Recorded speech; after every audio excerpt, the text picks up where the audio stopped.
Lorsqu'un banquier accorde un prêt, il crée de la monnaie qu'il n'a pas, grâce à une simple écriture comptable. Cette monnaie circule ensuite dans notre économie. Grâce à leur crédit, les ménages effectuent des achats de marchandises à un certain prix. La vente de ces marchandises rapporte du chiffre d'affaires aux entreprises qui rémunèrent les ménages avec un salaire. Lorsqu'on rembourse notre crédit à la banque, nous supprimons cette monnaie de la circulation. En fait, notre économie est un peu comme une énorme salle de vente aux enchères.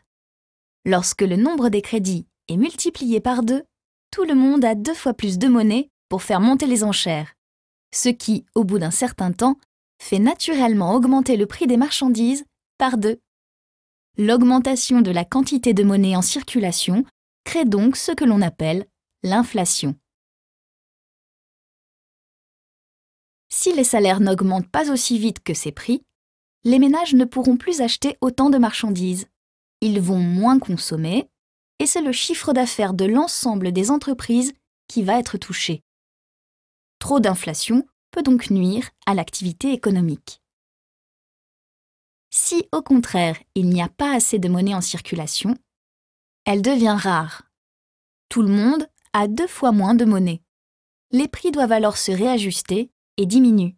On parle alors de déflation. Les ménages reportent leurs achats dans le temps. Pourquoi acheter aujourd'hui ce qui sera moins cher demain? Cette baisse des prix touche aussi les entreprises qui voient leurs marges diminuer et entretiennent ainsi la baisse générale de l'activité économique. La déflation est donc également dangereuse pour l'économie. Il est alors fondamental de contrôler la monnaie en circulation dans notre économie. C'est le rôle de la Banque centrale via les crédits accordés par les banques. Lorsqu'une banque a besoin de liquidités, elle fait appel à la Banque centrale qui lui prête à un taux d'intérêt appelé taux directeur.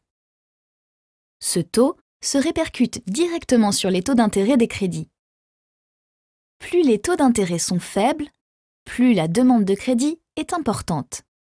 Les banques injectent alors plus de monnaie dans l'économie.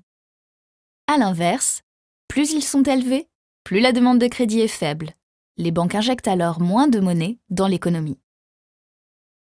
Tous les mois, la Banque centrale réajuste son taux directeur en fonction de l'inflation pour réguler au mieux notre économie. Les économistes s'accordent pour dire qu'un taux annuel d'inflation compris entre 2% et 4% permet de trouver le juste équilibre.